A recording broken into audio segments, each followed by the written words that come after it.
സമീപകാലത്തെ ഏറ്റവും മോശം പ്രകടനമാണ് ഈ ഏകദിന പരമ്പരയിൽ ഇന്ത്യ കാഴ്ചവെച്ചത്. ശ്രീലങ്കയ്ക്കെതിരായ ഏകദിന പരമ്പരയിൽ ഇന്ത്യയുടെ പ്രകടനം ഇത്രയ്ക്ക് മോശമായതിന് പല കാരണങ്ങളുണ്ടെങ്കിലും ഗംഭീറിന്റെ ചില തീരുമാനങ്ങളും സെലക്ഷനുകളും അതിൽ സുപ്രധാന പങ്ക് വഹിച്ചു. മലയാളി താരം സഞ്ജു സാംസൺ അടക്കമുള്ളവരുടെ കാര്യത്തിൽ വൻ അബദ്ധമാണ് ഗംഭീർ കാണിച്ചത്.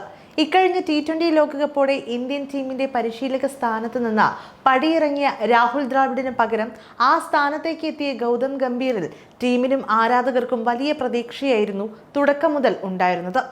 ഇന്ത്യൻ ടീമിന്റെ മുൻ ഓപ്പണറായിരുന്ന ഗംഭീർ 2027 അവസാനം വരെ നീളുന്ന പരിശീലക കരാറാണ് BCCIയുമായി ഒപ്പുവെച്ചത്.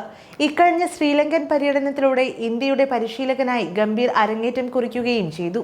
T20 പരമ്പരയിൽ ഇന്ത്യ 3-0 വിജയിച്ചപ്പോൾ ഏകദിന പരമ്പരയിൽ ടീം ഞെട്ടിക്കുന്ന പരാജയം ഏറ്റുവാങ്ങി. രോഹിത് ശർമ്മ ഗൗതം ഗംഭീർ കോംബോയിൽ ഇന്ത്യ കളിച്ച ആദ്യ പരമ്പര കൂടിയായിരുന്നു ഇത്. ശ്രീലങ്കയ്ക്കെതിരായ പരമ്പരയ്ക്ക് മുൻപ് തന്നെ ഇന്ത്യയുടെ ഏകദിന ടീം സെലക്ഷൻ ഏറെ ചർച്ചയായിരുന്നു. ഏകദിന ടീമിൽ ശിവൻ ദുബെയെയും ഋഷഭ് പന്തിനെയും ഉൾപ്പെടുത്തിയതിനെ ക്രിക്കറ്റ് പ്രേമികൾ അന്നേ ചോദ്യം ചെയ്തു. ഇതിനേക്കാൾ ചർച്ചയായത് Malayali wicket keeper batter Sanju സാംസണെയും സ്റ്റാർ ഓൾറൗണ്ടർ രവീന്ദ്ര ജഡേജയെയും ടീമിലേക്ക് പരിഗണിക്കാതിരുന്ന തീരുമാനമായിരുന്നു.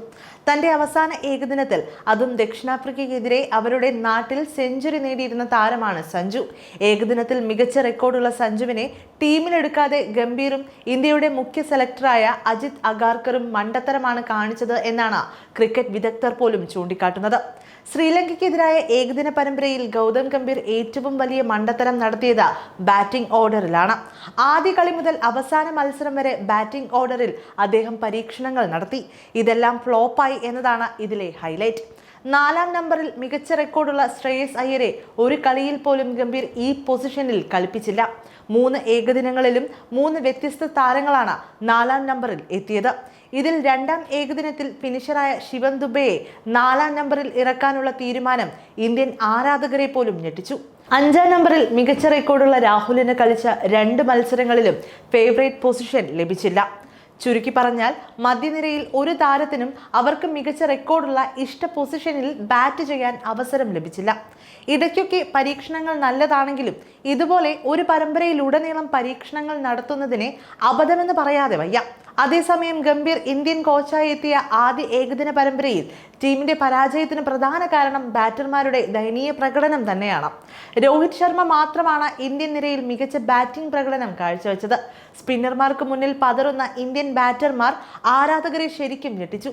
ഏകദിന ക്രിക്കറ്റിലെ എക്കാലത്തെയും മികച്ച ബാറ്റർമാരിൽ ഒരാളായ വിരാട് കോഹ്ലി 3 കളികളിലും സ്പിന്നർമാർക്ക് മുന്നിലാണ് വീണത്. സ്പിന്നിനെ നന്നായി കളിക്കുന്ന ശ്രേയസ് അയ്യർ പരമ്പരയിൽ 40 ബോൾ തികച്ചു കളിച്ചിട്ടില്ല. സ്പിന്നിനെതിരെ വെടിക്കെട്ട് തീർക്കുന്ന ശിവം ദുബെ ആകെ 34 റൺസാണ് പരമ്പരയിൽ നേടിയത്. ഇന്ത്യയും ശ്രീലങ്കയും തമ്മിലുള്ള ഏകദിന പരമ്പരയിലെ ആദ്യ മത്സരം ടൈ ആവുകയായിരുന്നു. 2-ാം ഏകദിനത്തിൽ ശ്രീലങ്ക 32 റൺസിന് വിജയിച്ചു. 3-ാം ഏകദിനത്തിലാകട്ടെ 110 റൺസിനായിരുന്നു ആതിഥേയരുടെ ജയം. അങ്ങനെ ആകെ മൊത്തം പാളിയ പരീക്ഷണങ്ങൾ ഇന്ത്യയെ നാണം കെട്ട തോൽവിയിലേക്ക് വീഴ്ത്തി.